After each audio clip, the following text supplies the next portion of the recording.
Welcome to Sketchy. We take all the super complex stuff you need to learn and turn them into memorable visual stories packed full of everything you need to know on test day. Click the link in the corner or description to try for free for 7 days.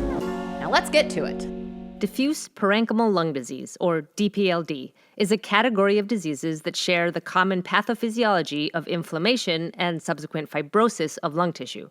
Many of them are triggered by environmental exposures, so we're going to visit this Depression-era farm, where it ain't just the grapes that are wrathful. DPLD has always been called Interstitial Lung Disease, or ILD, but then we realized that these diseases don't just affect the interstitium. They also attack alveoli, airways, and pulmonary vasculature. There are over 100 conditions that are considered DPLD, many of which are rare, so wrangling a good understanding can be daunting. In this intro video, we'll go over elements of presentation, evaluation, and management that apply to all DPLDs, which we're symbolizing with these diseased grape lungs. Let's start with respiratory symptoms. The most common combo on board exam questions and in real life is a nonproductive, i.e. dry and dusty, cough, and progressive dyspnea, especially on exertion.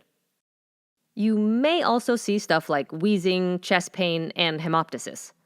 Constitutional symptoms like fatigue and fever, as well as extrapulmonary symptoms, accompany some DPLDs, so we'll cover those in the next videos.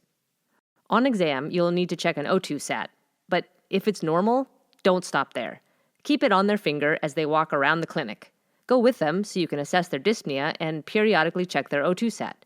If it's dropping, or your patient is turning blue, that's information gold, and your resident and attending will be impressed that you got an ambulatory O2 sat.